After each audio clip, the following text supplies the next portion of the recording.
Hey guys! Tonight, we travel not as kings or queens, not as high priests or godlike pharaohs. No, this time, we walk among the many, the laborious, craftsmen, water carriers, and quarrymen, those whose days were defined by the rise and fall of the sun, by the weight of stone and the discipline of routine. They were the silent hands behind the grandeur, the unseen force behind the majesty of the pyramids. Have you ever looked at a pyramid and wondered not just how it was built, but what it was like, truly like, to live and work in its shadow? Not for an hour or a moment, but for a full day? Could you survive a single day as a pyramid builder? This question leads us into a gentle journey of detail and discovery. Not of dramatic escapes or thrilling secrets, but of the real and steady world of labor beneath the desert sun. You'll be immersed in the sounds of chisels striking limestone, the rhythm of bare feet in sand, and the occasional laughter of workers during their shared meals. There will be moments of effort, of quiet struggle, of fleeting relief. But also a sense of purpose, of tradition, and of sacred duty. We begin not with the pyramids themselves, but with the rhythm of the day. Imagine the dawn, still faint and pale, slowly drawing shadows from the golden dust. You are among the ranks of pyramid builders, your sandals tied, your water jar full. The air is dry, but for now, still cool. Ahead of you, the towering project of a lifetime awaits. Let us begin. Before you lift a single stone or chip at a block of limestone, your day begins in a place not so different from a village, yet wholly shaped by the nearby construction of something far greater than any one man. It is a settlement that breathes and bends with the life of the pyramid project. Located just beyond the shadow of the Great Plateau, the workers' village is a dusty cluster of modest mud brick structures, surrounded by low walls, narrow pathways, and a stillness broken only by the first signs of movement. The sun is not yet fully awake. A dim, coppery light spills gently across the rooftops, catching the corners of cooking vessels and worn sandals lined up outside homes. The air carries the scent of dry grain and old ash, with just a whisper of the Nile, far off but ever present. Your body stirs on a straw-stuffed mat laid upon the floor.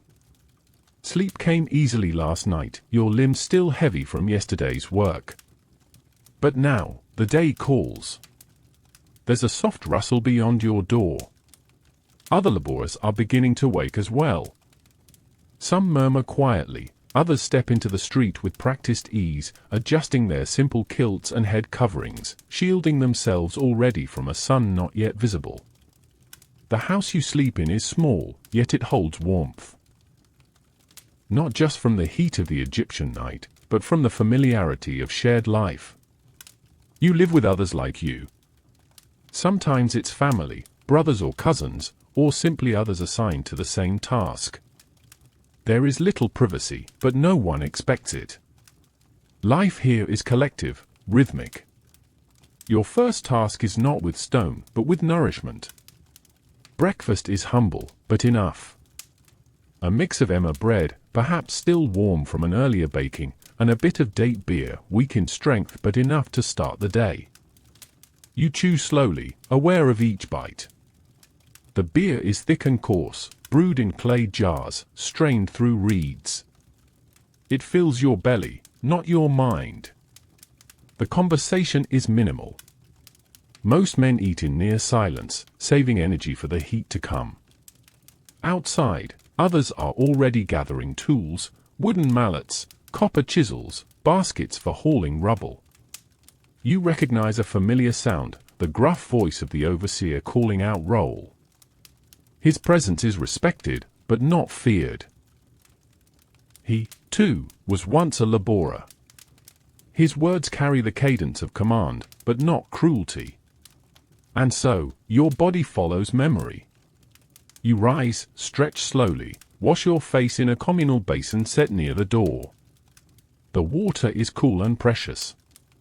You use only enough to wake the senses, not waste it. Your linen kilt is tied, the fabric coarse but breathable. Sand clings to your ankles already. This, too, is normal. You step into the street, joining the others. The village comes alive like a well-rehearsed scene. Carts creak under their loads, pulled by oxen blinking against the growing light. Some women call after their sons with advice or reminders. Children run alongside the older men briefly, then fall behind, waving. The path to the construction site is not long, but deliberate. You walk through sand and stone, past markers set to guide each work crew. You see guards in the distance, men assigned not to intimidate, but to maintain order. They nod as you pass, their spears grounded in the sand beside them. No one speaks loudly. The desert listens. As the sun crests the horizon, a warm orange begins to glow against the limestone of the pyramid under construction.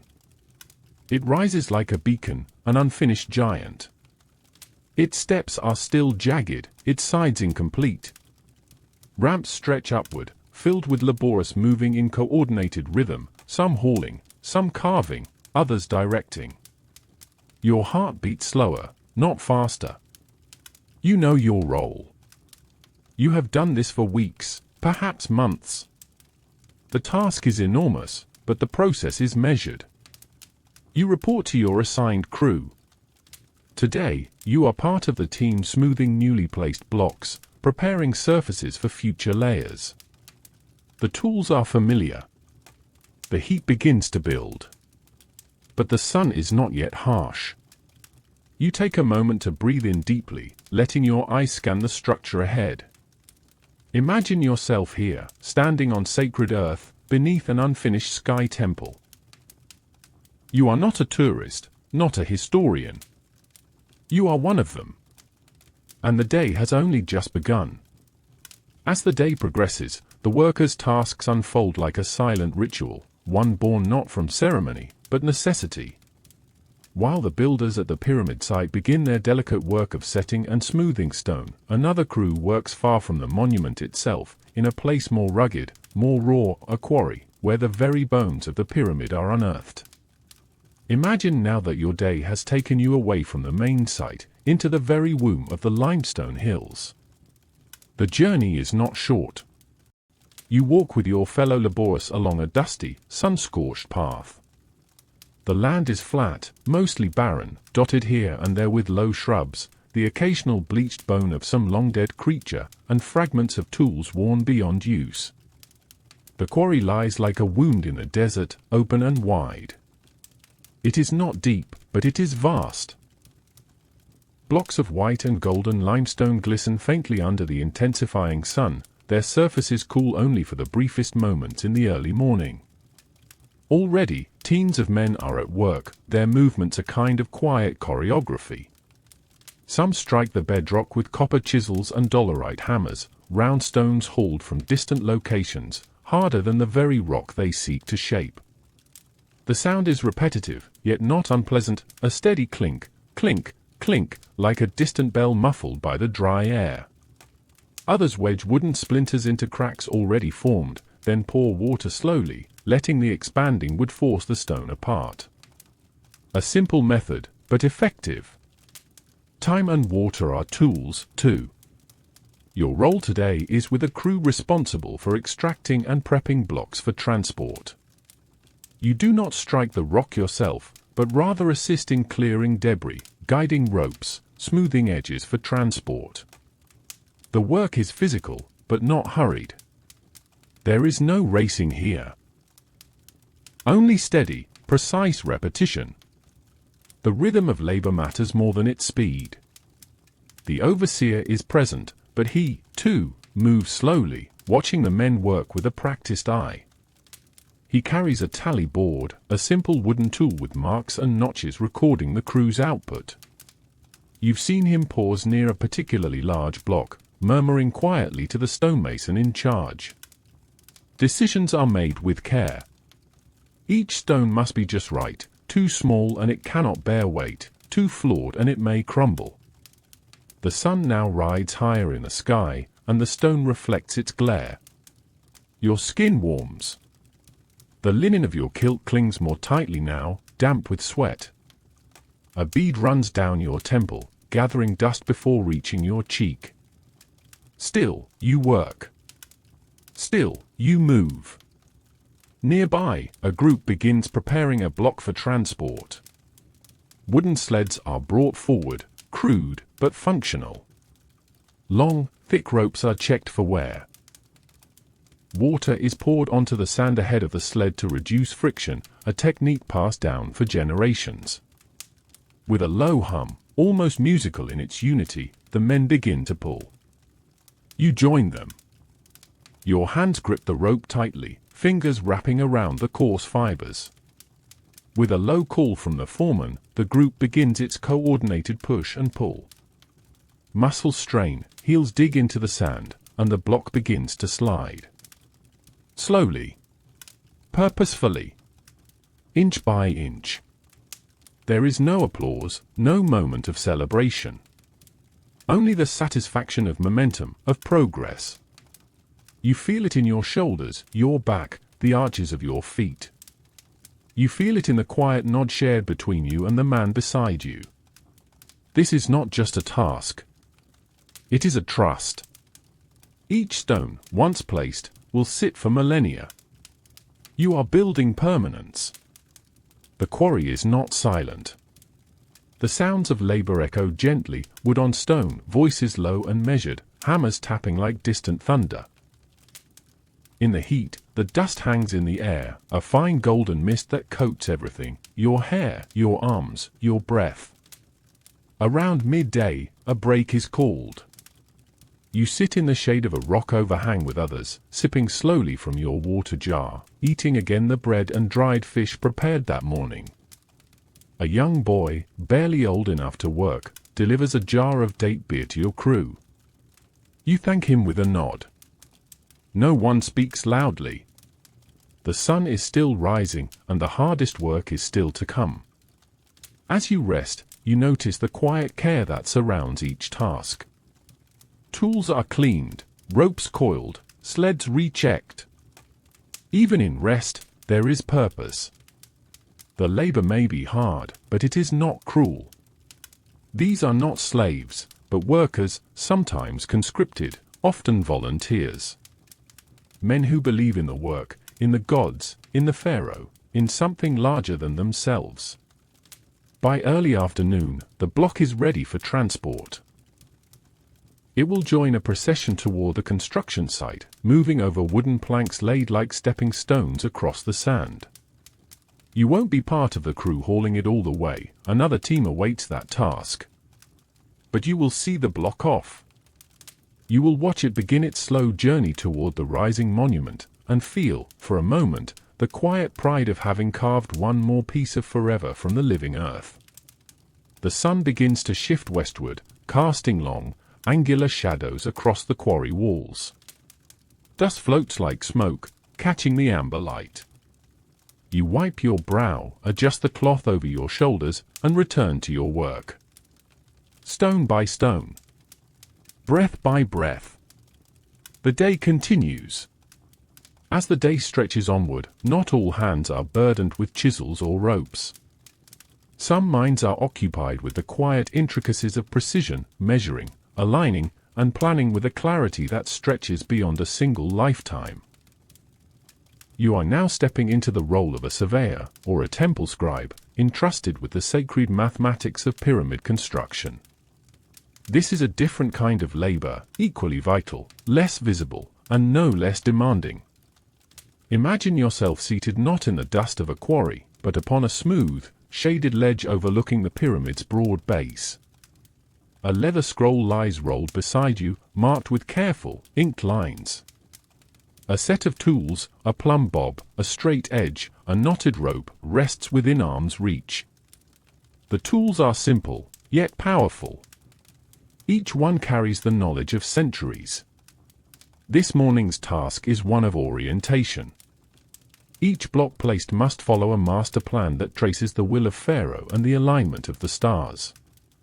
The pyramid is not merely a structure, it is a cosmic symbol, a ladder to the afterlife, a mirror of the heavens anchored in stone.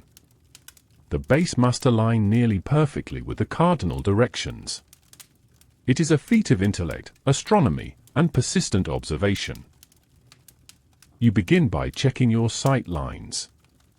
Across the flat desert plain, wooden markers rise at regular intervals, placed there weeks earlier, part of a larger geometric design laid out with obsessive care. A colleague joins you, holding a weighted cord. The sun glints on the copper plumb bob as it hangs motionless, pointing perfectly down. You squint slightly, adjusting the shadow of the string across the stone. Not quite, just a hair's breadth off. You nod to the other scribe. Together, you shift the marker's position a finger's width to the left. It is a tiny adjustment, nearly invisible to anyone else. But here, a tiny shift can ripple through the entire structure. What seems small now will mean the difference between balance and imbalance at the apex, where stone meets sky. This work takes patience. You do not sweat as much as the quarryman, but your mind remains taut. A single miscalculation might cause a block to be delivered to the wrong place, requiring hours of correction. So you move slowly, always checking, always cross-referencing. The position of the sun, the shadow on the measuring stick, the angle of a line scratched in dust, all of it matters. As the sun shifts and shadows change, you switch roles. Now you're part of a group of rope stretchers. You take a long, knotted cord and pull it taut between stakes set in the ground, forming straight lines and square corners. The cord is simple, but the knots mark measured intervals, units the Egyptians called cubits, based on the length from the elbow to the tip of the middle finger. By walking out the measurements and confirming the base's dimensions, you and your team are doing more than tracing lines. You are shaping the spiritual skeleton of the pyramid. Later, workers will use your markers to guide the placement of each stone, row upon row, until the sides converge into the sacred peak. The quiet around you is peaceful.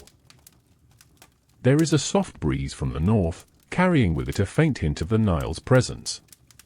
You pause for a sip of water from a clay jar, then sit for a moment in the shade of a wooden framework erected for surveying.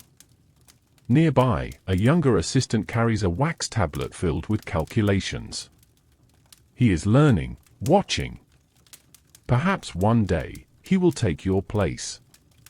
You think of the stars, the ones you watched last night, before sleeping. The ancient architects believed that the pyramid side should face north, south, east, and west with uncanny precision, mirroring the divine order above. It is said that the pharaoh's soul would ascend through the shaft aligned with the circumpolar stars, those eternal, unsetting stars that never dip below the horizon. And so, your measurements are not just mathematical, they are sacred. You are binding heaven to earth. As the afternoon deepens, the sky shifts from pale blue to a soft, dusty gold. The shadows lengthen again. One final measurement remains. You climb a scaffold that wraps along the side of the rising structure. From here, the view is astonishing. Below you, workers move like ants across the site. Beyond them, the desert ripples endlessly. To the east, the river glistens faintly in the distance. You anchor the cord one last time, checking it against the setting sun's position. Satisfied, you press a clay seal into the sand, marking today's alignment. Tomorrow, the builders will follow your trace lines, laying stone upon stone in quiet trust. You descend slowly. The work of planning is never finished, but for now, it is enough. As you walk back toward the workers' village, the rhythm of stone gives way to the rhythm of stars. In your mind, you carry 1,000 measurements, 1,000 tiny certainties stitched together into something eternal. You are not just building a monument. You are mapping the sky in stone.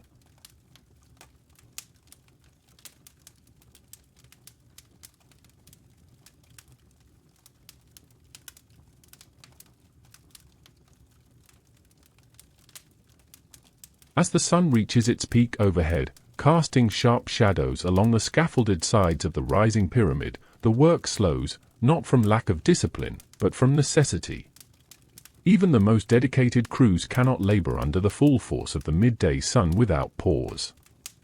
And so, at this hour, the day's rhythm shifts. Hammers are lowered. Baskets are set aside. The deep chorus of human effort quiets. It is time for the midday rest. You step back from your task, whether you've spent the morning shifting stone, stretching cords, or chiseling surfaces smooth. Already, you feel the heaviness in your arms and the familiar dryness in your throat. A breeze lifts from the direction of the river, faint and fleeting, but enough to stir your hair and cool your skin, if only for a moment. Imagine yourself now walking slowly with your crew down from the scaffolds or across the sand. You follow a well-worn path leading to the edge of the workers' village, just far enough from the main site to offer shade and stillness. In the distance, the massive pyramid looms, half complete, its golden stones gleaming as if touched by the gods. But for now, your thoughts are smaller, simpler: food, water, quiet. The meal you receive is not grand, but it is warm and sufficient. A stew made from lentils or beans, thickened with barley and flavored lightly with herbs, perhaps garlic or coriander. Alongside it, more emmer bread, torn and dipped, soft in the middle and crisp at the edges.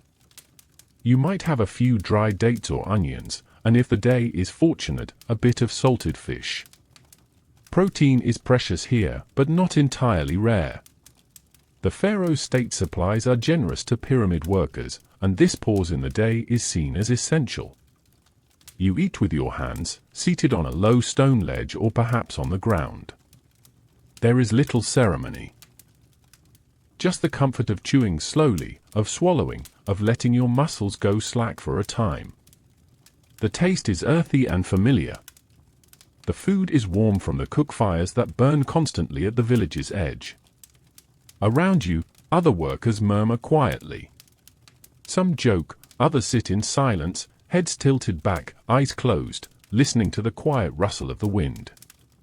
One man carefully rubs oil into his sunburned arms.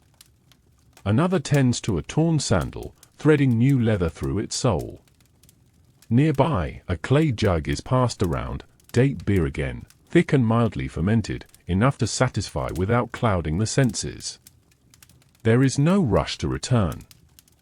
Everyone understands the rhythm of the day. The overseers rest too. A break is not weakness, it is part of the structure, just as vital as the limestone blocks and wooden sledges. You feel your heart slow, your breath deepen. The tension in your shoulders eases. Imagine lying back on a worn linen cloth, head shaded by a folded tunic or a friend's outstretched arm. The sun blazes overhead, but in the crook of the shade, you are safe. You hear the distant buzz of flies near the cooking pits, the muted clink of pottery, the occasional crackle of firewood. Someone hums a tune from a childhood long past. The melody drifts, soft and warm, barely noticed, yet oddly comforting. This hour is sacred in its own way. It is not filled with gods or incense, but with breath, with digestion, with silence. Even the animals rest. The donkeys lie beside their carts. The oxen chew slowly at bundles of dry reeds. Time stretches here. Nothing hurries. You might use this time to write, if you are literate, or more often, to listen to those who are. A scribe might read a few lines of a tale from a piece of papyrus, his voice steady and calm. He tells of a ship lost at sea, or a prince who spoke to animals, or the secret name of Ra. These are not stories of war or ambition, but of mystery, transformation, and cleverness. The workers nod slowly, eyes half closed, letting the words carry them gently away from the heat and weight of the morning. Or perhaps you simply sleep. A short rest beneath the shade of a leaning wall. The sand beneath you is warm, but not hot. You curl your arm beneath your head and let your eyelids fall. All around you, the world grows still. The pyramid, that great monument of death and eternity, watches silently, unmoved. But here, among the living, The moment is soft, ordinary, human.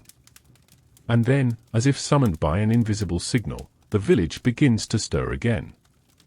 A few coughs, a grunt as someone stands. Water is poured over dusty feet.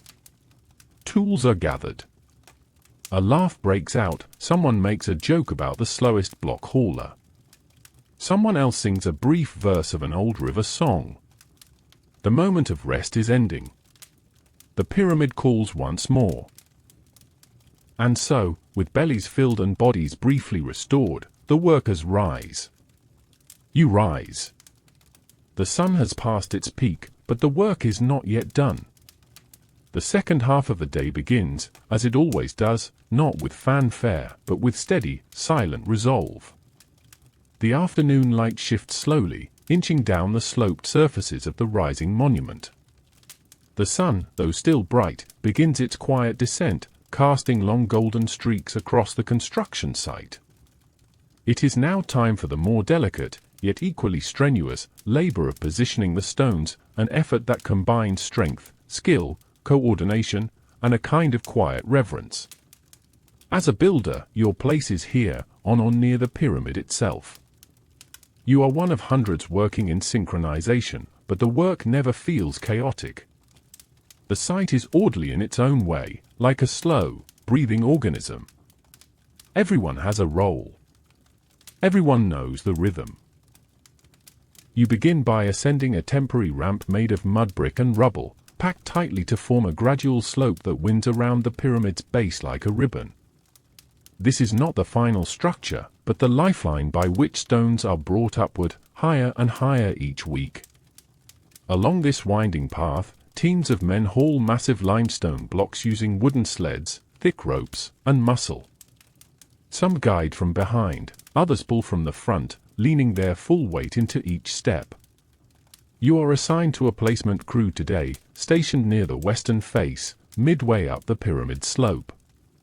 Your job is not to pull or lift the stones, but to guide them into their final resting place. It is careful work, every block must sit flush against its neighbors. A poorly placed stone can throw off an entire row. Precision is your trade. The first block arrives just as you kneel into place. You signal with your hand, raising 2 fingers to the haulers. Slowly, they ease the sled into its final stretch. Sand is poured beneath it to reduce the friction of the stop. You and another crewman wedge wooden planks beneath the sled, creating leverage. A third man sprinkles water ahead of the runners. The sled glides a little farther, then halts. The block is immense, over 2,000 kilograms of limestone, but it rests patiently now, like a beast that knows its role. You approach it with a chisel and copper straightedge. The surface beneath has already been leveled with care. You test the fit, brushing away grains of dust with the edge of your palm. There is no shouting. Only quiet communication, small gestures, a nod here, a whistle there. Together with your team, you begin the slow process of shifting the stone off the sled and onto the prepared foundation. Levers are placed beneath it, one at a time. As you push gently, the stone tips forward. Another worker stabilizes the far edge with a rope. You grunt quietly, not from exertion, but in rhythm.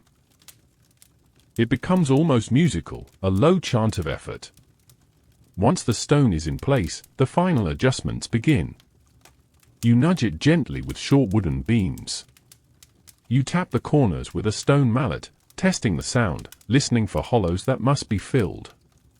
A paste of sand and water is brushed between the joints, not mortar, not truly adhesive, but enough to smooth the contact. The overseer steps close, watching silently. He nods once. The fit is clean. You step back. Another stone placed.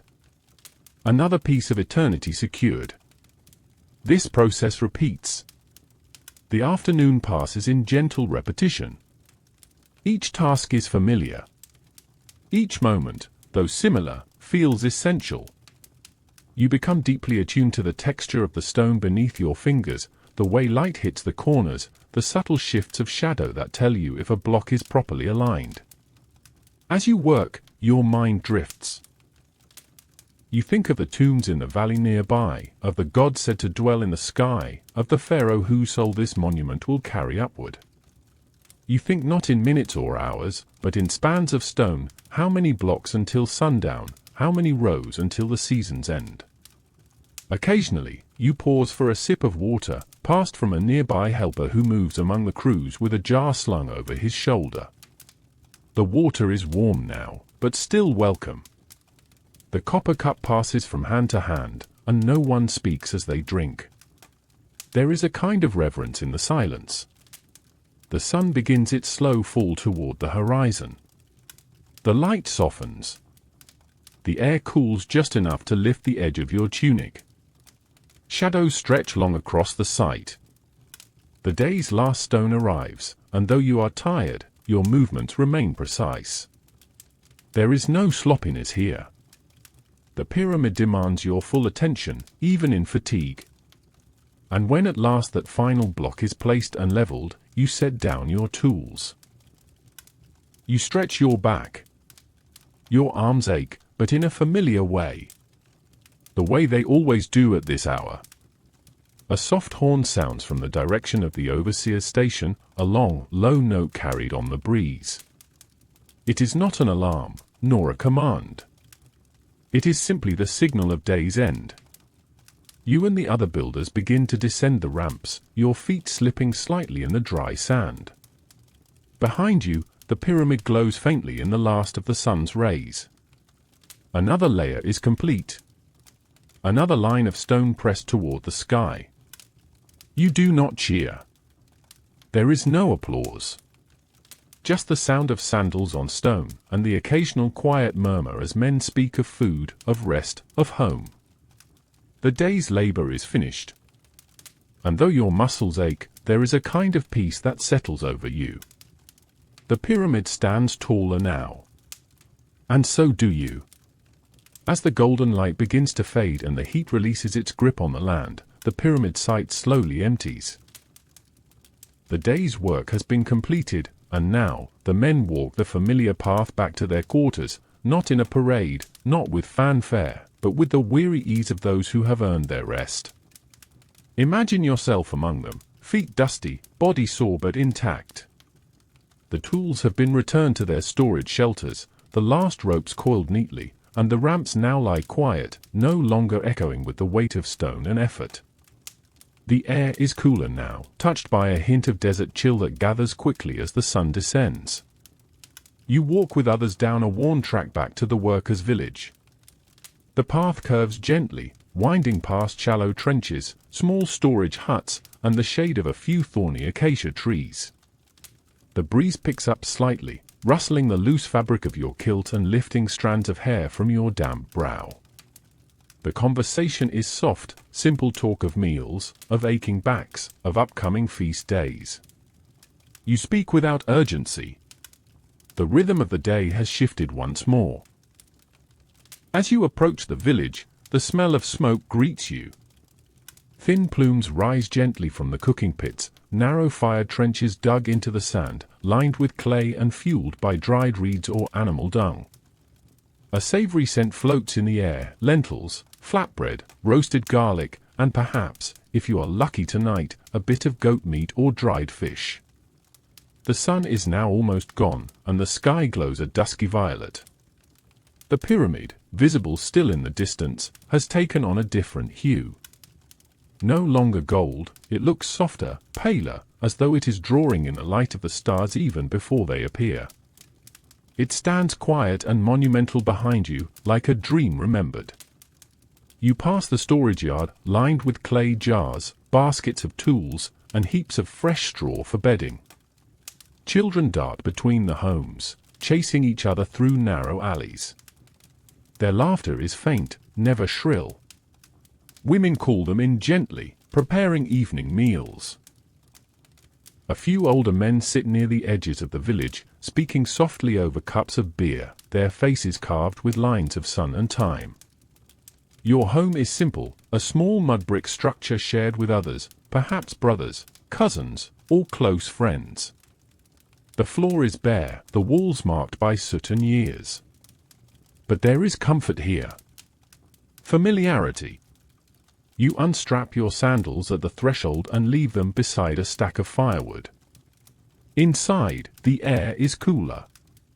The light from a small oil lamp flickers against the wall, its flame barely disturbed by your entrance.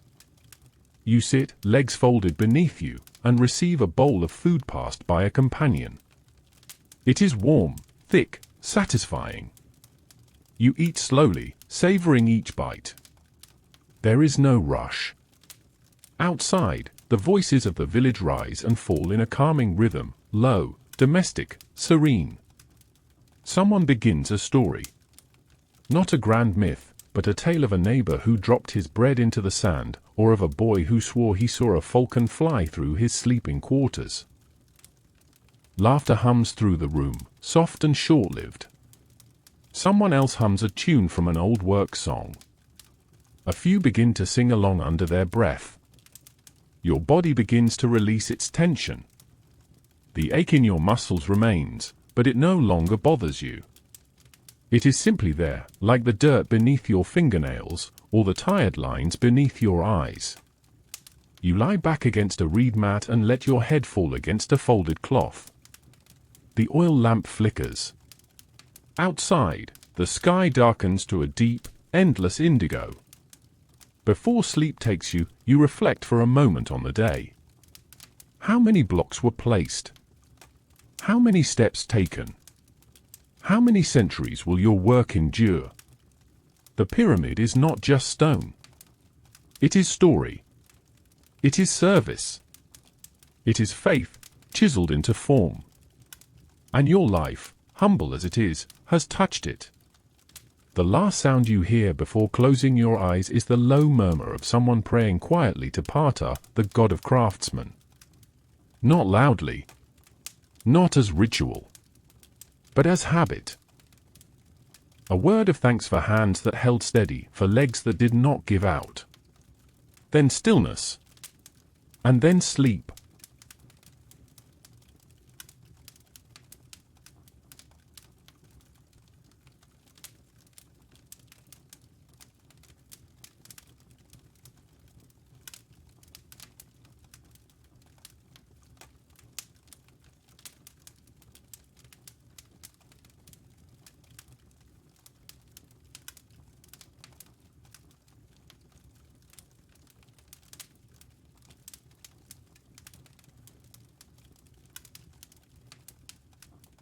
The pyramid might be the grand monument everyone sees, but for the men and women who build it, true life unfolds in the village, the beating heart of the living Egypt that surrounds the stone.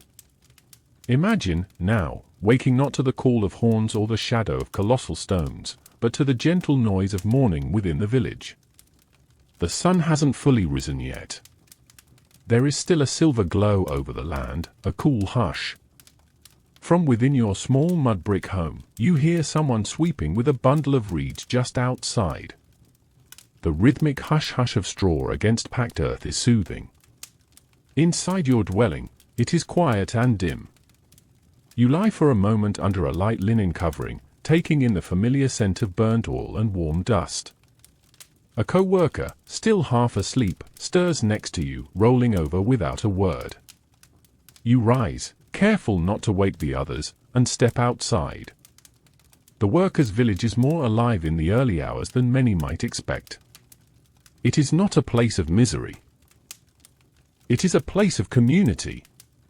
There are roughly 2,000 to 5,000 workers living here during peak construction times. These are not slaves, as is so often misunderstood. They are trained laborers, artisans, stonecutters, cooks, brewers, and physicians. Many are paid in rations and honored for their skill and dedication. The air smells of yeast and wood smoke. Women tend to ovens, pulling hot flatbreads from domed clay kilns.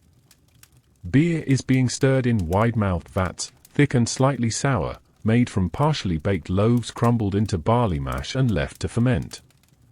It is nutritious, filling, and gently intoxicating. A common breakfast, shared before the day's labor begins, might consist of beer, bread, onions, and dried dates. You walk past rows of homes built from the very same mud bricks used in tomb construction. The streets are narrow and intimate, barely wide enough for two people to pass without brushing shoulders. Children are already awake, feeding chickens or chasing goats that wander freely among the homes. Even at this early hour, work is underway in smaller forms. A potter crouches near his wheel, shaping a new water jar. An older man sharpens copper chisels by rubbing them against a slab of sandstone. You stop briefly to watch, a motion you've seen 1,000 times and yet find strangely satisfying. The rasping sound, the dust curling upward, the way his fingers guide the metal with certainty born of long years. Back at your own home, your sister has laid out your tools, a small gesture that warms you. These include a plumb bob for leveling, a wooden square, a mallet, and your personal chisel. She reminds you not to forget the amulet tied to the handle.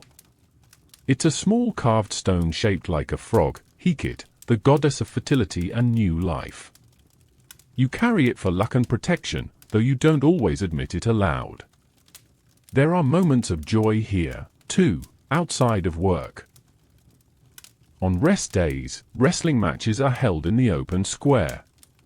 Men compete in contests of strength, while others gamble with knucklebones or play senet, the ancient board game of chance and fate.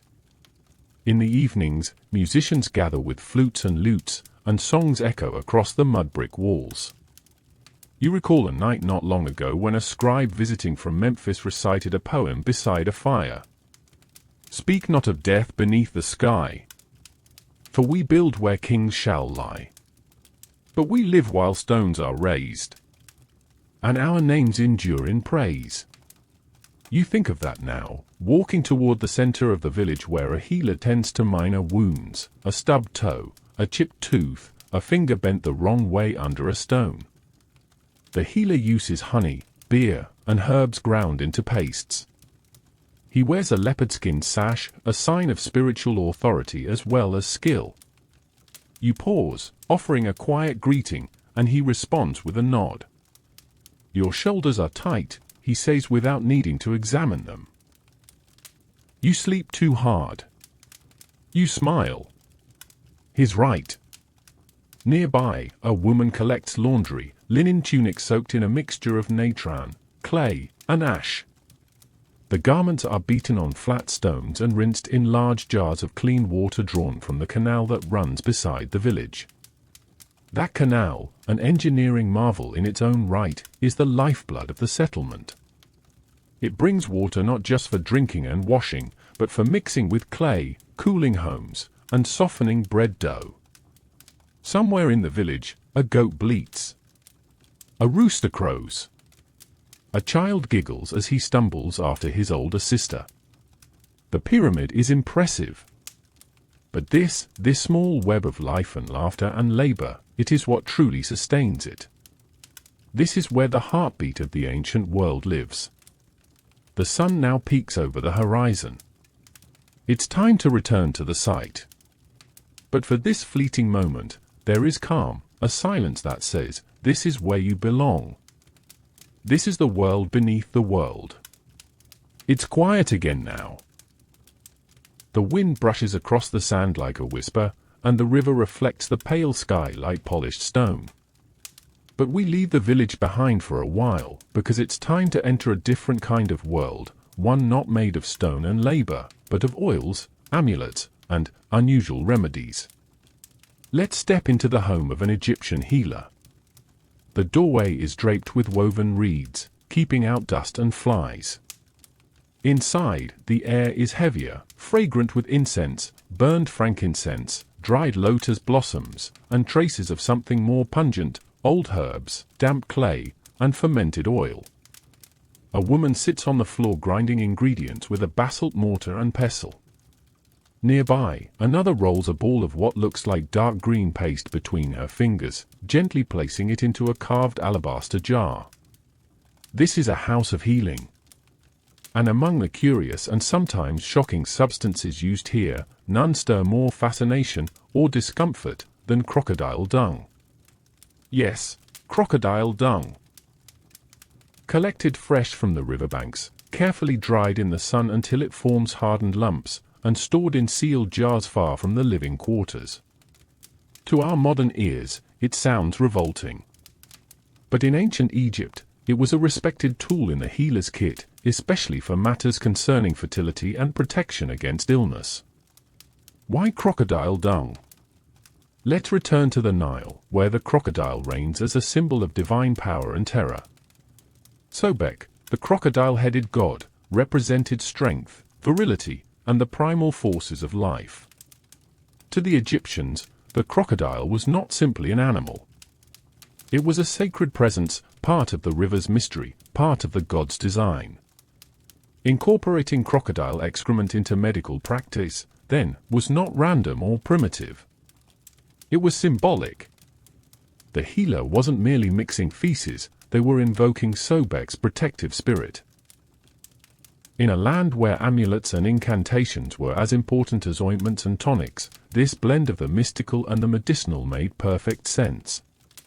One common use for crocodile dung was as a contraceptive. Texts such as the Kahum Gynecological Papyrus, one of the oldest known medical documents, dating back nearly 4,000 years, described the insertion of a pessary made from dried crocodile dung, mixed with honey and sour milk, into the vagina. The consistency would create a barrier, and the acidity of the mixture may have had some spermicidal properties. But beyond any physiological function, the symbolism was powerful. Sobek's essence would guard the womb. Imagine, if you will, a young woman being prepared for this procedure. She reclines on a woven mat. The healer hums softly, grinding the dung into fine powder, mixing it carefully with goat milk and resin. It's a private, respectful process, slow and gentle.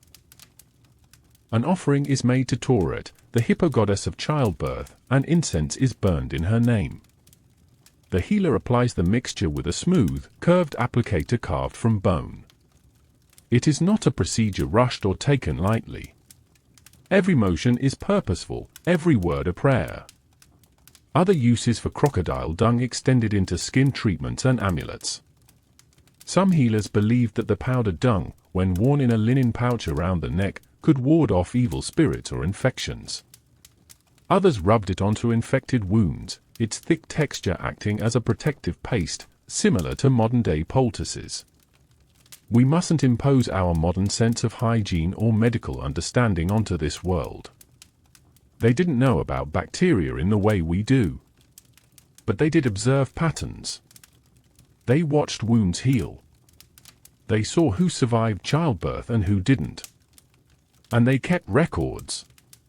The Ebers Papyrus, written around 1550 BCE, lists hundreds of remedies, some involving crocodile dung, others involving onions, honey, or even crushed scarab beetles. And crocodile dung wasn't alone in its strangeness.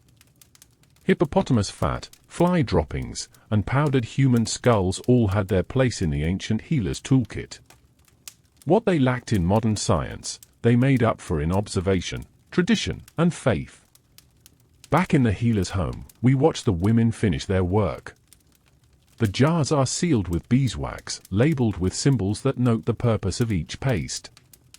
One is for love charms. Another for treating fevers. Another, marked with Sobek's snout and tail, for protection against infertility. The healer mutters a final blessing over the collection, then turns to boil water over a fire fed with palm fronds. Another patient is arriving soon, a man who injured his leg lifting stone blocks. He will not leave with a bandage, but with an ointment made from olive oil, crocodile dung, and myrrh.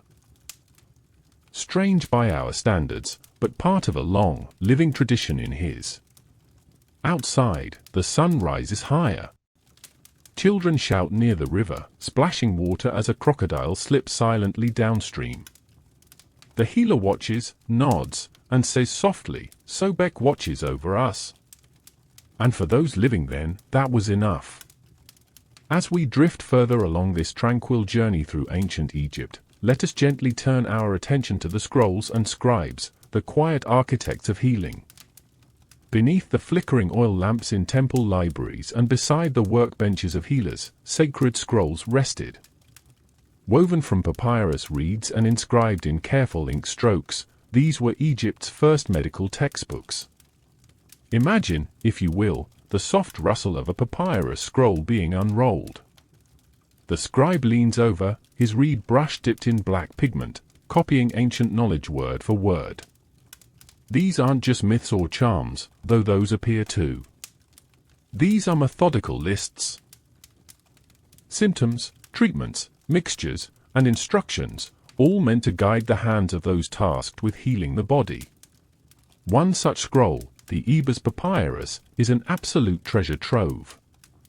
It stretches over 110 pages long and is dated to around 1550 BCE, though it is believed to contain knowledge much older. Within its graceful script are over 700 remedies and incantations. This document shows us not only the ingredients Egyptians relied upon but the logic behind how they were used. There's a remarkable rhythm to it. First, a description of the ailment, perhaps an inflamed wound, a cough, or a woman's failure to conceive.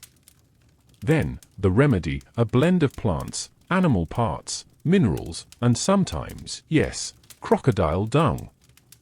Finally, instructions on application, whether to swallow, rub, insert, or wear it. Let's pause on one of the passages. It describes a woman who cannot become pregnant. The prescription suggests inserting a mixture of crocodile dung and honey, or sometimes resin and crushed dates, deep into the vagina for several nights. This method was believed to both protect against evil spirits and prepare the womb for life. While the practice sounds foreign to us, its formulation was not random. The substances used often had antiseptic, adhesive, or symbolic properties. And honey, in particular, had long been prized for its antimicrobial effects. In another entry, crocodile dung is ground and mixed with fermented grain to create a poultice for inflamed skin. The healer is instructed to heat the mixture slightly over an oil lamp and apply it while chanting words of protection to the goddess Sekhmet, who governed health and disease. The chanting wasn't just ritual, it was a way of focusing energy, of drawing divine attention, and of comforting the patient. The Kahun gynecological papyrus, even older than the Ebers, focuses entirely on female health. It presents 35 cases, many dealing with fertility, menstruation, and contraception. Here too, crocodile dung is mentioned alongside milk, honey, and various herbs. Each recipe is paired with careful notes, how to measure the ingredients, how long to apply, and what outcome to look for. What's striking is the consistency. Remedies were repeated across generations. Formulas were copied and shared. And while crocodile dung may seem bizarre to us, to ancient healers, it was no different than using beeswax or clay, just another tool in the chest, with its own properties and spiritual connotations. These papyri were more than technical manuals. They were lifelines. Healers turned to them not only for physical cures but for guidance on spiritual harmony. The health of the body, after all, was deeply connected to the balance of the soul. Illness wasn't merely a physical breakdown, it was a sign of disharmony with the gods, the environment, or one's own behavior. So, when a healer opened one of these scrolls and read a remedy involving crocodile dung, they saw layers of meaning. The dung was earthy, born from the river god. The honey was solar, tied to rebirth and purification. The ritual combined them in a sacred union, bringing Sobek's protective energy and Ra's healing warmth into a single remedy. In our modern minds, it may seem chaotic, a mixture of superstition and guesswork. But in this quiet, incense-scented room, the ancient Egyptian healer sees order. They follow procedures. They observe results. They test and record. They respect the texts, but adapt when needed. Over time, knowledge grows. And so, crocodile dung finds its place, not as a novelty or bizarre relic, but as a deliberate choice, passed down through centuries of careful practice. The scribes who penned these scrolls are long gone, their names mostly forgotten. But their work endures. In museums, in fragments of preserved papyrus, and in the strange continuity of human curiosity. Their scripts whisper to us across 4,000 years, offering not just bizarre cures, but glimpses into a world where medicine was both science and art, prayer and precision. The flame of the oil lamp flickers. A page is turned. A crocodile stirs in the reeds. And the healer prepares their next mixture.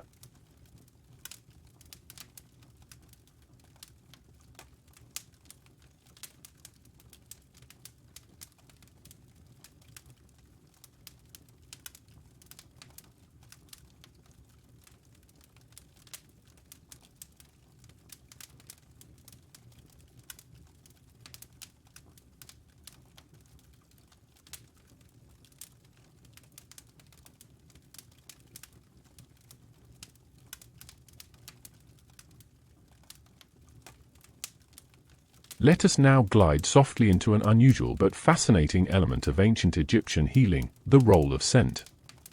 For while modern medicine relies heavily on pills and injections, ancient medicine was often infused with aroma. In temples, homes, and healing spaces, the smell was a form of therapy, sometimes sweet, sometimes pungent, always intentional. Step gently into a healing chamber nestled within the inner sanctum of an ancient Egyptian temple.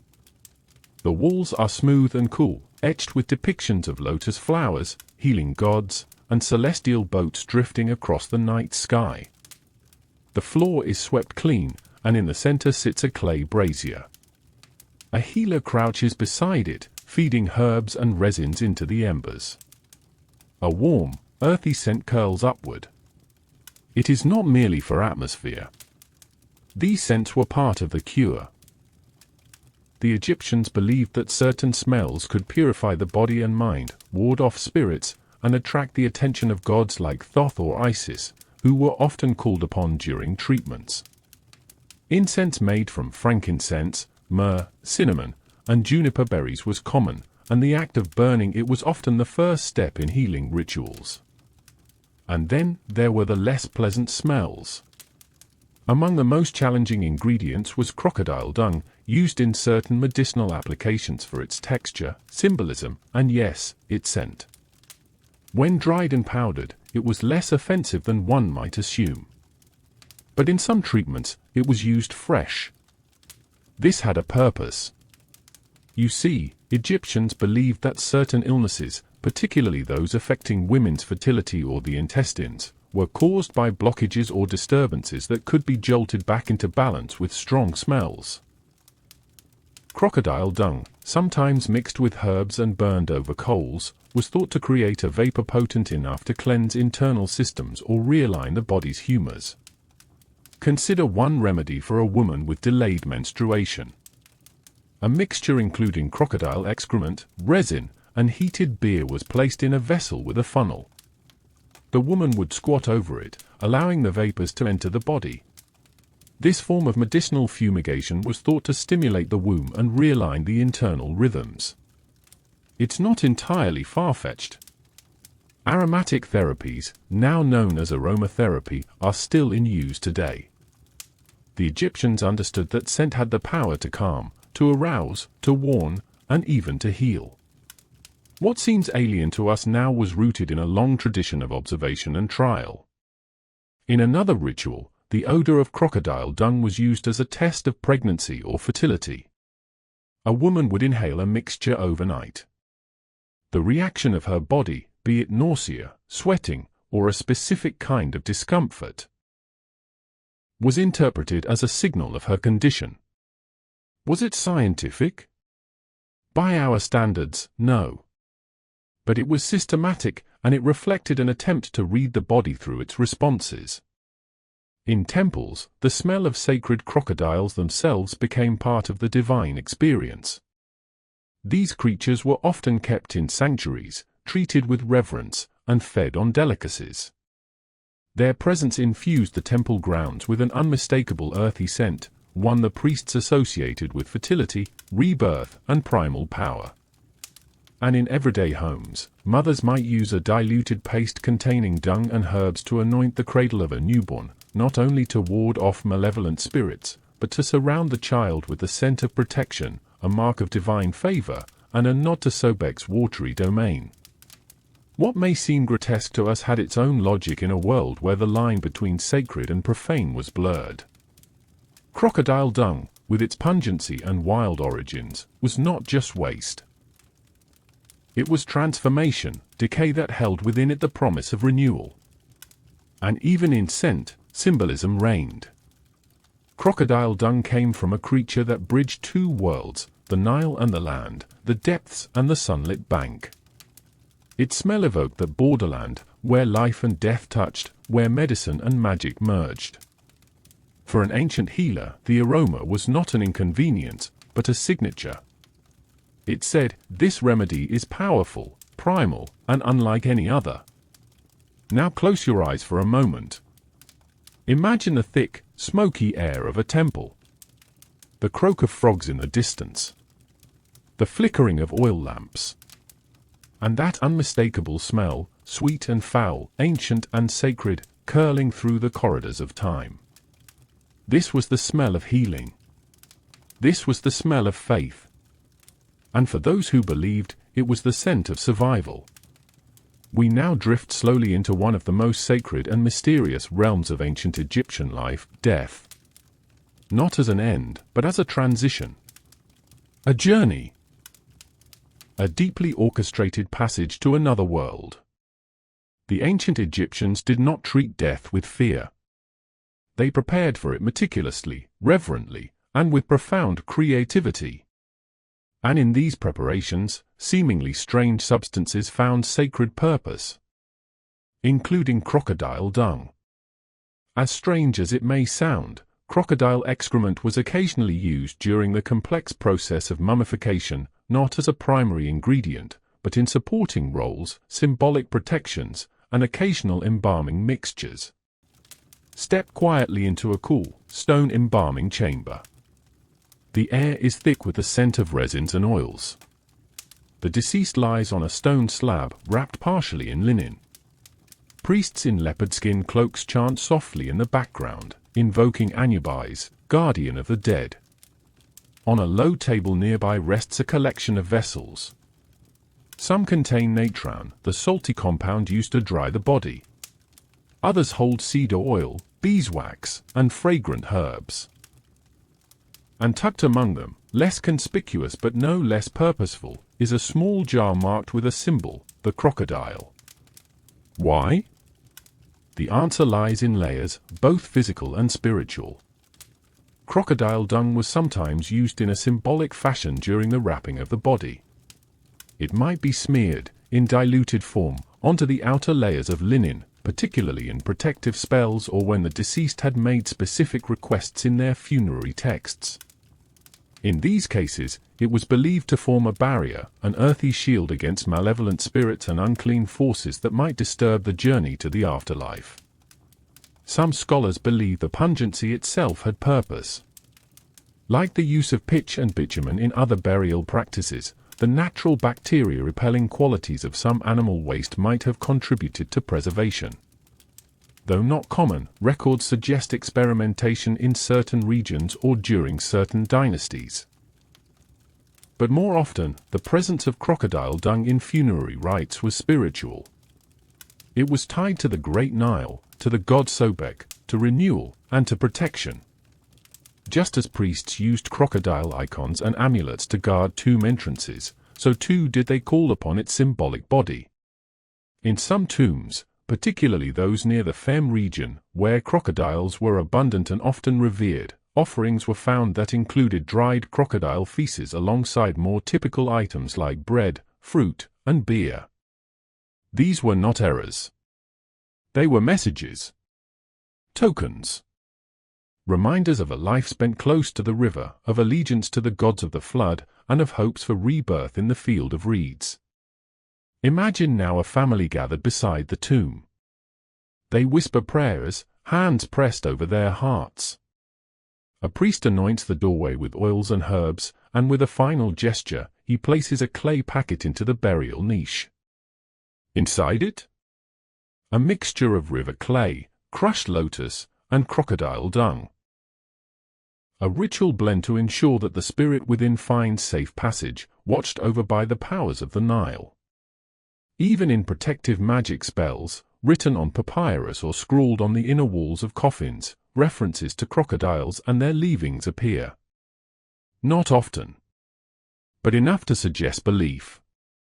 Crocodiles devoured evil. They consumed chaos. And their waste, paradoxically, became a seal of safety. And so the dung of the crocodile, once feared for its smell and origin, found a place among frankincense and gold. Not as an equal in elegance, but as a guardian in grit. It was the Nile's signature. The mark of primal life, lingering beside the deceased, like a final whisper from the world they had left behind. Let us pause here. Close your eyes and drift to that timeless place, the edge of the desert, the mouth of a tomb, the ripple of water far below. The hot wind carries both the perfume of resins and the memory of the Nile's creatures. Above you, the stars turn slowly. Within the tomb, a spirit begins its journey, wrapped not only in linen and spell, but in the ancient, earthy promise of the crocodile. Because for the Egyptians, healing did not end with life. It followed them into eternity. As we drift deeper into the ancient Egyptian landscape, let your imagination settle beside the soft rustling of palm trees and the golden hush of desert winds. Picture a quiet courtyard, shielded from the blaze of the sun by woven reed canopies. A low stone bench, polished smooth by generations of use, holds a series of small ceramic jars, each carefully labeled with hieroglyphs. Here, a woman sits, her linen tunic light against her sun-kissed skin. She is an herbalist, perhaps not a priestess or a high healer of temple fame, but a village medicine-maker, wise in local remedies passed down from mother to daughter, from elder to apprentice. She reaches into a jar and draws out a thick paste. Its scent is earthy, pungent, but not unpleasant. It is made from a combination of honey, sesame oil, desert sand, and crocodile dung. This particular blend was known in certain communities as a salve for insect bites, minor infections, and stubborn skin ailments. Honey, with its natural antimicrobial properties, was a staple of ancient Egyptian medicine. Combined with oil for smooth application and sand to act as a mild exfoliant or desiccant, the addition of crocodile waste was believed to add a spiritual or protective layer, sometimes even attributed with magical potency rather than just physical relief. Notably, it wasn't always fresh dung that was used. Often, it had been dried, aged, even powdered, and filtered to remove contaminants. This transformed it into something akin to a mineralized compound, browned by the sun, faintly gritty, and treated as a medicinal dust. In places like Memphis or Aswan, where crocodiles were both feared and revered, this mixture took on added significance. The notion of balancing nature, taking what was dangerous and transforming it into healing, was deeply embedded in Egyptian thought. The desert was not an enemy, it was a test. The crocodile was not only a predator, it was a guardian and a teacher. There were recorded uses of this compound for treating foot sores in laborious, especially among those who worked long hours barefoot or in basic sandals. The hot sand, rough terrain, and animal bites were everyday threats. A cooling salve with honey and dung helped dry wounds while forming a barrier from further irritation. Some even used it for sunburn or to treat cracked skin after weeks of exposure in the fields. Let us linger on this scene. Imagine the herbalist gently massaging the balm onto a child's swollen foot, whispering a soothing chant taught by her grandmother. Or an old farmer rubbing it along his heels, sighing as the paste cools the cracked, dry flesh of his soles. Healing was not always grand or ceremonial.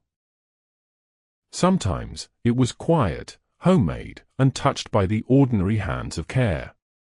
There are even tablets discovered in the Fayum region, written in Demotic script during the later Ptolemaic era, which describe such ointments and balms, including instructions to mix dried crocodile feces with natron, date wine, or myrrh-infused oil for external applications.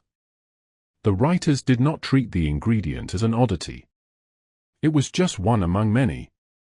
Earth, honey, clay, blood, and bile, medicine, in those days, was an embrace of all nature, even the unpleasant parts.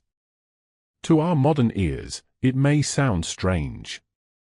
But in ancient Egypt, balance and harmony were everything. Ma'at, the cosmic order, meant that everything had its role.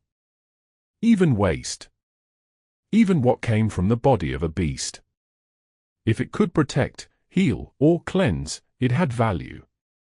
And so this desert ointment, sandy, sticky, smelly though it might be, was a gift. A marriage of the Nile's most fearsome inhabitant and the soothing gifts of bees and oils and desert herbs. Let your thoughts wander with this knowledge.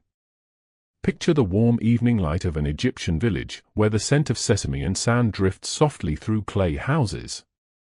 A world where healing was handmade, where danger and comfort shared the same jar, and where crocodile dung quietly rested among the sacred, without fanfare, only purpose.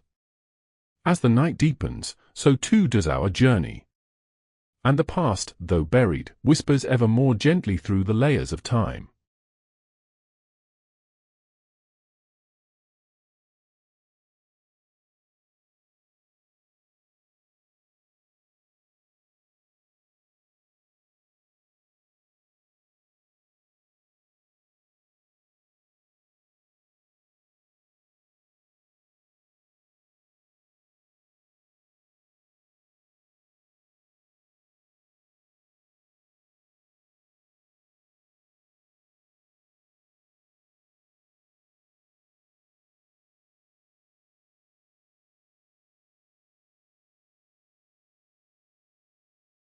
As the hush of the desert deepens into twilight and the Nile slows under the gaze of the moon, we step into another layer of ancient Egyptian thought, where healing and protection were not always separate from belief, where health was bound not only to herbs and poultices, but also to spirits, gods, and the unseen.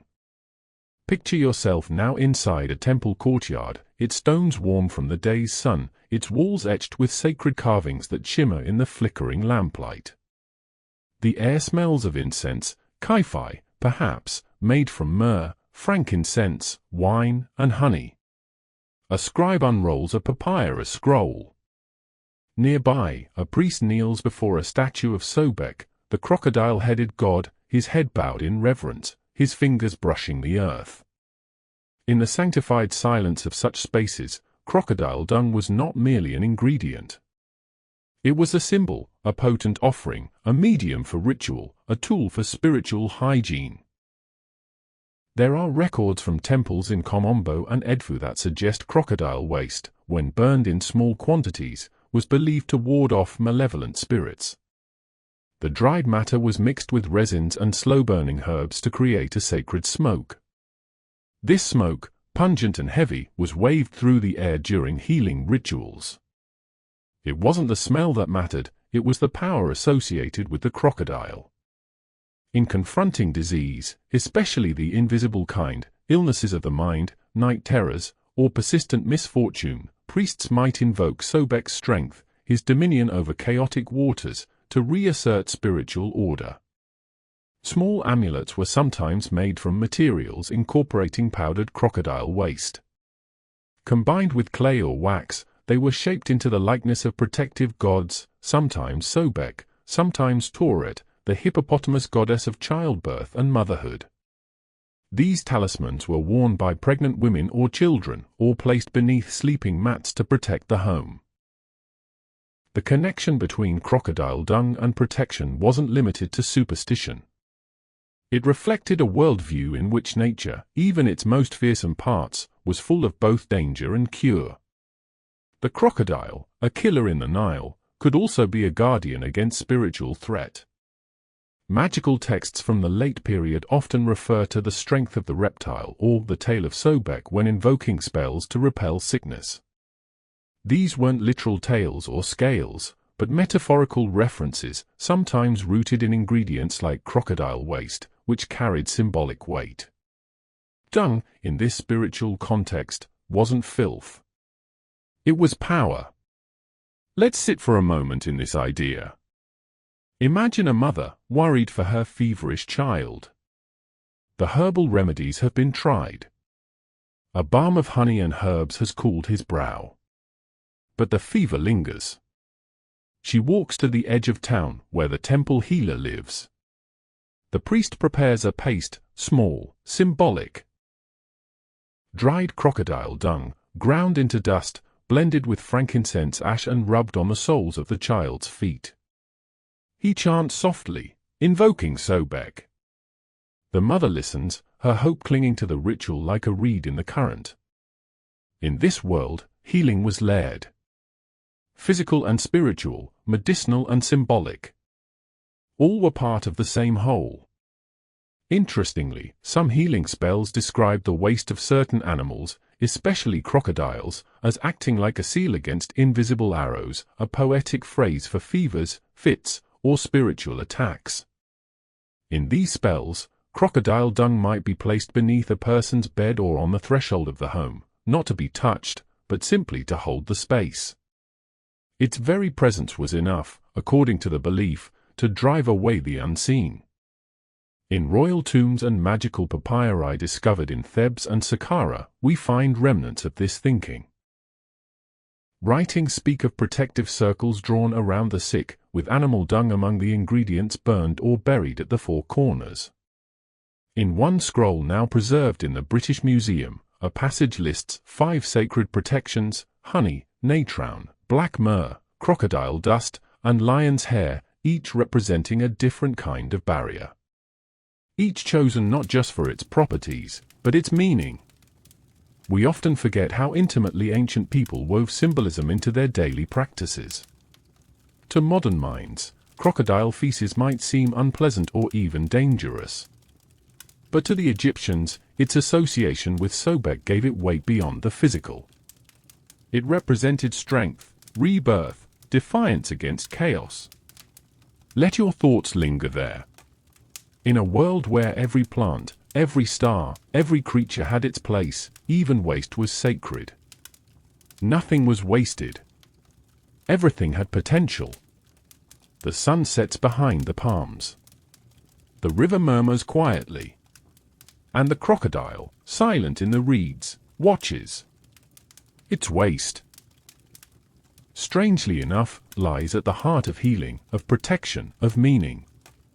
As we drift deeper into the Nile Valley's ancient rhythms, we return once more to the recurring symbols of life, decay, and rebirth that defined the Egyptian worldview. For the Egyptians, existence was not a straight line but a great cycle, an eternal loop like the daily journey of the sun god Ra across the heavens and through the underworld. Within this circle of life, even crocodile dung played its own curious role. The use of excrement in rituals and medicine might strike us today as odd, but for the ancient Egyptians, decay was never merely an ending. It was the beginning of transformation. Let your mind wander now to a small plot of farmland beside the Nile. The river has receded, leaving behind silt, waterlogged reeds, and the faint, earthy scent of fertility. Farmers collect manure, cattle dung, bird droppings, and yes, crocodile waste, to enrich the soil. This wasn't just agriculture. It was alchemy. They knew that growth came from what once decayed. They saw this happen every season, and so, the symbolism entered their lives in countless ways. In Egyptian cosmology, the sacred dung beetle, the scarab, was closely associated with the cycle of life and rebirth. The scarab, or Khepri, rolled balls of dung across the earth, much as Ra rolled the sun across the sky. What most people don't realize is that these balls often contained eggs. The beetle laid its young inside the dung, and so, life literally emerged from decay. This association, life from rot, healing from waste, permeated the Egyptian psyche. And crocodile dung, being the excrement of a sacred animal, fit neatly into this worldview. There are references in medical scrolls to crocodile dung being buried beneath fruit trees to promote their vitality. In symbolic terms, this was seen as a transference of the crocodile's fertility, its virility, its power, to the earth. The idea wasn't limited to farming. It extended to human reproduction. In fact, one ancient folktale speaks of a barren woman who lived beside the river. Desperate for a child, she journeyed to a distant priestess who gave her a strange prescription to place a dried mixture of date syrup, carob, and crocodile dung beneath her sleeping mat during the dark moon. She was to sleep facing the river and speak no words for 3 days. The folktale says that on the 4th morning, she awoke with a vision of Sobek rising from the Nile, offering her a papyrus flower. Months later, she conceived. Whether or not such rituals were common, they reflect the belief that fertility could be inspired by divine forces and channeled through nature's rawest materials. Crocodile waste was never just a byproduct of an animal. It was potential. It was magic in waiting. And what of death? Let's take a quiet walk now to a modest tomb near Saqqara. The tomb's owner was not a royal but a middle-class scribe named Neferhotep. His burial chamber, like many others, was prepared with amulets, jars of food, and protective spells.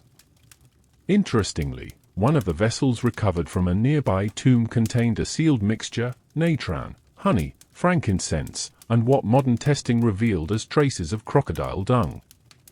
Why? Scholars believe this concoction may have been used during embalming rituals or to anoint the body post-mummification. Some have speculated it was symbolic, a blend of purity and transformation, decay and preservation. In wrapping the dead, Egyptians sought to protect the spirit's journey, and crocodile dung, imbued with the power of Sobek and the fertility of nature, might have been part of that protective shield. There is even evidence that temple healers used crocodile dung not only in treatments for the living but in rites for the dead. It was sometimes applied to the feet or mouth of the deceased, places through which spirits entered or exited the body, according to Egyptian belief. The practice likely aimed to ensure safe passage into the afterlife, free from malevolent forces that might try to detain the soul. Now breathe in gently, slowly, as you imagine the dark quiet of that tomb. The flicker of lamplight. The slow movement of the priest wrapping linen over limbs. The smell of resins and dried herbs. A paste smeared across the soles. A prayer whispered in Old Egyptian, return to the river. Rise again. To modern science, crocodile dung is merely organic waste, sometimes teeming with bacteria. But to the Egyptians, it was part of a sacred ecology, just as the Nile was. It decayed, yes, but it also gave. It helped things grow. It belonged to the cycle of death and rebirth, just as surely as sunrise follows nightfall. As the stars wheel gently over the desert and the sound of reeds rustling echoes across time, remember this: nothing in ancient Egypt was meaningless. Not the humblest of substances. Not even dung. Let us float one last time down the Nile, the moonlight glimmering off the ripples like silver threads stretching through time. The air is still, save for the quiet whisper of reeds and the distant croak of a frog echoing from the riverbank. With each passing moment, we drift further into reflection, not just about crocodile dung itself, but about the worldview that embraced it. The ancient Egyptians were masters of symbolism and lived within a system where the body, the earth, the gods, and the river were all inseparable. Every element, from lotus petals to stone carvings, from sacred incense to something as humbling as animal waste, had its place in a greater harmony. Crocodile dung, so often treated with revulsion today, was not repugnant to them. It was purposeful. It was transformative. It was divine, in its own peculiar way. To understand this, we must see through their eyes.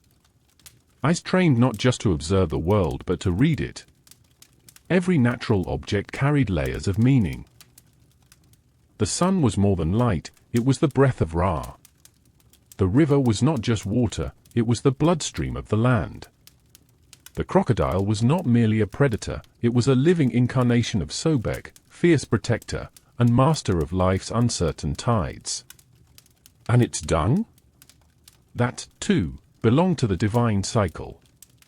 It represented the continuation of life, the fertility of soil and woman alike, the transformation of decay into rebirth.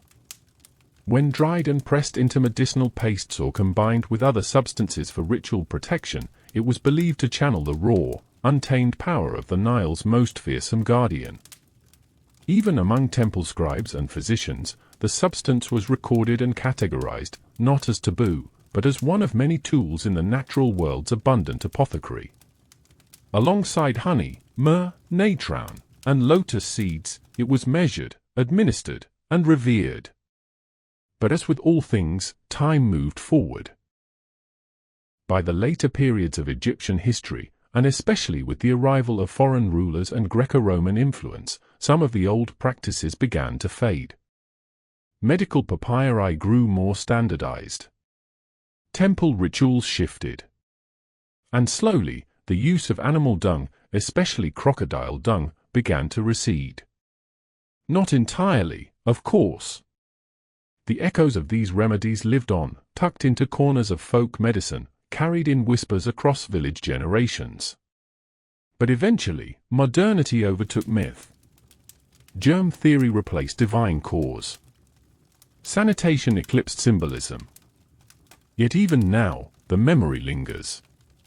In 20th-century archaeological digs, dried clumps of material once dismissed as meaningless dirt were tested, revealing their surprising composition. Crocodile waste, it turned out, had been purposefully stored, preserved, and applied. These weren't random droppings. They were medicine. They were ritual. They were history. So as you lie back, eyes heavy, and thoughts drifting across centuries, let your mind gently hold this one idea, that to the ancients, nothing was wasted. Everything had meaning. Even what we now ignore or recall from. Crocodile dung was medicine. It was magic. It was a part of the eternal cycle of life, death, and rebirth. Milky Way conclusion, the ancient medicine chest closes. And now, our journey gently comes to its end. We have traveled from the cool, papyrus-shaded temples of Komombo to the dimly lit corridors of burial chambers near Saqqara. We've watched healers crush dried dung into contraceptive pastes. We've stood in mud brick huts, listening to mothers tell their daughters about the powers of river beasts. We've observed rituals whispered beneath moonlight, and we've walked among the reeds where the crocodiles once slept. Through it all, we've come to see the world not only as it was, but as the ancient Egyptians believed it to be. A world where crocodiles were gods. Where dung was not filth, but fertility. Where healing came not only from the earth's beauty, but also from its decay. This was a time before antiseptics, before microscopes, before sterilized laboratories. And yet, it was not a time without wisdom. It was a time of listening. Listening to the body. To the seasons. To the animals. Even to the river's most dangerous creatures. Perhaps that is what lingers most in our memory now, not the oddity of crocodile dung, but the reverence with which it was used. The care. The faith. As your thoughts begin to slow, and sleep gently draws near, let the echoes of the Nile lull you.